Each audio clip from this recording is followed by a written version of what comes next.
The stories we once heard as children are very different compared to their original source material. Creative liberties over the years have taken what started as pretty horrifying stories and molded them into something a little bit more PG. So today we're going to bridge that gap and talk about the unhinged original versions of the classic fairy tales we know and love. I tried to order these from least to most dark, so fair warning, this video is going to get a little bit weirder the more you watch. The Little Mermaid. In the Disney version of Hans Christian Andersen's story, we are introduced to Ariel, the Little Mermaid who, although being born into royalty, feels the need to cry and lament about just how boring her magical underwater fish musical life is, and how she wishes she could exist in the world where humans consume her fishy citizens. Through a series of sing-alongs, we see Ariel make a deal with an octopus devil, get her wish to become a human in exchange for her voice, somehow convince the human royalty to fall in love with her, have the human prince kill the octopus devil, and live happily ever after, seemingly able to get her cake and eat it too. In the original story, though, things don't go quite as smooth.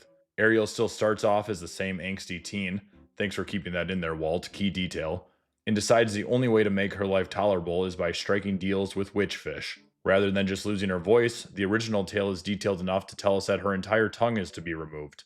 Additionally, the price of legs comes with the constant agonizing sensation of walking on sharp knives, and feet that will bleed all over the place.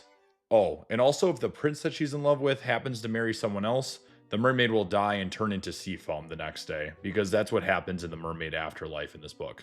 Anyway, obviously the Little Mermaid has her deal or no deal moment and says, deal, and washes up on shore naked but resembling a human. The prince finds her, and of course they become BFFs.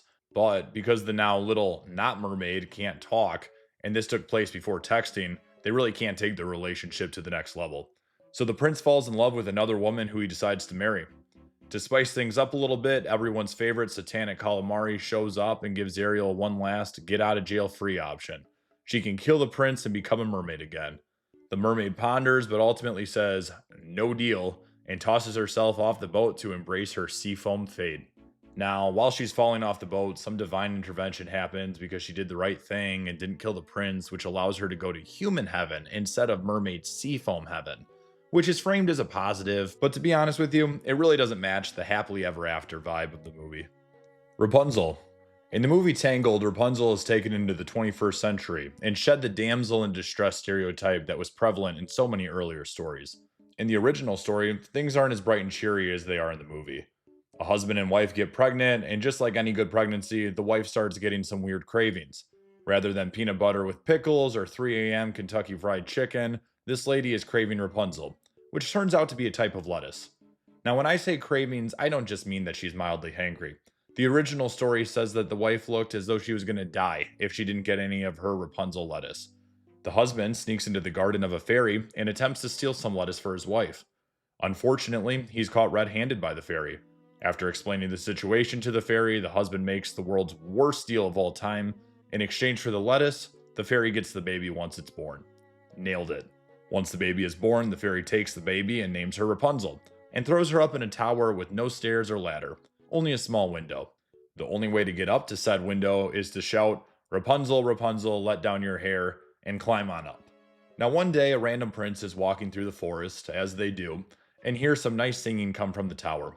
To figure out who's in charge of the aux cord, he does some spying, figures out the secret code to get in, and shouts it up when the coast is clear. The prince and Rapunzel become great friends, and after what I'm sure is an appropriate amount of time to discuss goals, worldviews, and financial habits, she becomes pregnant. The fairy notices this and is pretty angry that this all went down behind her back, so she chops off Rapunzel's hair and banishes her to the wilderness, where she lives in misery. But hey, good news, she gave birth to twins. Anyway, the prince shows up, says the secret code, and without him knowing it, the fairy throws down the braid of hair that she cut off for him to climb up on. Once in the tower, he meets the fairy, who tells him that his baby mama and kids have been banished, and that he's never going to see them again. Talk about awkward. Naturally, the prince is not super hyped to hear this, and jumped out of the tower window in despair. And perhaps what is one of the strangest fairy tale moves of all time, the prince survived the fall with no damage except for losing both of his eyes. I'm not really sure what he could have done to manage not breaking any bones but poking out both of his eyes, but hey, it's what the story said. The prince can do nothing except for cry and wander around blindly for years and years. Eventually, the prince blindly sobs his way throughout the land and just happens to run into Rapunzel and his children. Rapunzel recognizes him, they embrace, She cries and her tears fall into the eye sockets, which somehow cures him of his blindness. Snow White. Snow White and the Seven Dwarfs was Disney's first full-length animated movie. It is undeniably an A-tier Disney banger. The movie we all know and love did not stray too far from the classic fairy tale. Well, it got the broad strokes right at least. In the original story, you have all the standard Snow White stuff.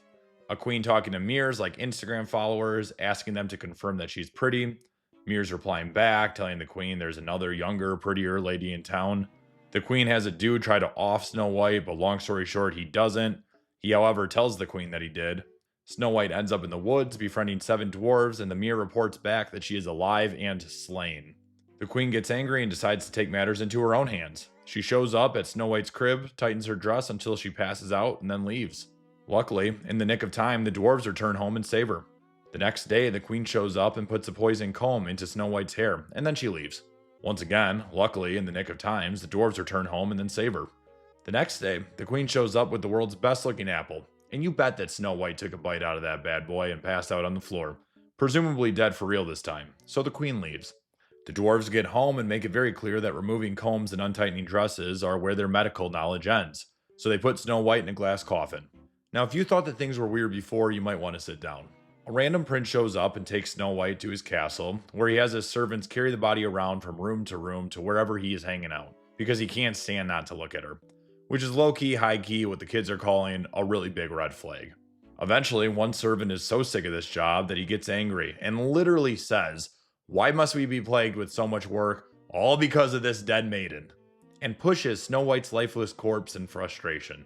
What the servant didn't know was that by pushing Snow White, he accidentally just performed the world's first Heimlich maneuver, and the apple shot out of Snow White's throat. Of course, because of fairy tale logic, Snow White is instantly revived and marries the prince. The story ends at the wedding of Snow White and the prince, where the evil queen shows up to check it out. She's recognized, and the prince orders that red-hot iron slippers be put on her feet, and she's required to dance until she dances right on over to the afterlife. And this is why a husband should not be put in charge of anything related to wedding planning. Oh, and did I forget to mention one critical difference between the book and the movie adaptation? The queen was actually Snow White's mom. The next family get together is going to be really awkward after this wedding. Cinderella. The original Brothers Grimm version of Cinderella doesn't come with all of the singing mice and happy endings that were in the movie. Instead of a fairy godmother, the original story Cinderella gets a plain old dead mother, which is what lands her in a CPS nightmare of stepmother and stepsisters. On her deathbed, Cinderella's birth mom told Cinderella that if she ever needs anything, just head on over to the tree on her grave and ask for it. It's kind of like a hotline between Cinderella and the afterlife. Anyway, just like your average male college student, the prince of the land is having a 3-day rager, with the sole intention of finding a future wife. Obviously, the stepsisters are first in line on day 1, and come home telling Cinderella just how awesome it was and how much cooler they are than her. Day 2 rolls around and Cinderella is forced to help the sisters get ready, after which they leave for the party, giving Cinderella a bunch of chores to do. Luckily for her, a couple of very random talking pigeons show up and get the work done in almost no time. They encourage her to check out the party and talk to the undead tree mom thing, asking her for some really cool clothes before she leaves, which she does. Tree mom beams down some clothes and Uber and says, "Be home by midnight," and Cinderella heads on off to the party.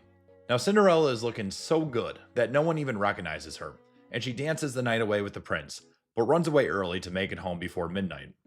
Day 3 rolls around and is basically the same as day 2. Mean sisters, helpful magic pigeons, new outfit from Tree Mom, and off to the party she goes. Now, one thing I forgot to mention earlier is that this prince is a real thinker. He knows that Cinderella ran off in a flash last night, so he thinks to himself, how am I going to slow this beautiful woman down? So what he does is cover his staircase with sticky tar, essentially making a fly trap for humans that will slow down any departures. I swear this prince sounds like someone that took Home Alone way too seriously. Anyway, Cinderella and the prince dance the night away, and as midnight approaches, Cinderella makes her escape. Surprising to absolutely nobody, the giant fly trap doesn't really work in stopping her, but it does work in getting one of her slippers stuck on it, so it's not a complete loss. By the way, the slipper is gold, not glass. The prince has no clue who Cinderella is, but what he does know is her shoe size. So he hatches his second brilliant plan. I'm gonna marry whoever fits in this slipper. So every girl under the sun tries to slide their feet into that thing, and things get pretty weird. The first stepsister tries to get the shoe in and it's too small, but her mom didn't raise a quitter. so she cuts off part of her heel to make it work. The prince sees that the shoe fits and thinks, mission accomplished, and they get in the carriage and head off into the sunset. Luckily, right as they start coasting off, the two magic pigeons show up and say, you might want to look a little bit closer, which the prince does and notices the stream of blood coming out of the shoe. The second stepsister tries the shoe and finds that it's also a little bit too small for her. Taking notes from Big Sister, she chops her toes off to make the shoe fit, the price of fashion. Magic pigeons show up again and things play out the same way as the first sister. Finally, the prince finds Cinderella in her natural habitat. Seeing the shoe fits without any body mutilation, they actually coast off into the sunset. Pigeon approved. Fairy tales are fascinating pieces of literature to read and to study. While some of them are gruesome and not always exactly clear what the point of each story was, they have stood the test of time and remained captivating enough to get adaptations and modern interpretations to this day. Let me know in the comments below if any of these stories were shocking to you. There was a lot that surprised me while I was making this video. If you're interested in another fascinating topic, check out the video here. Make sure to subscribe to the channel and give the video a like if you haven't already. That's all I got. Thanks for watching.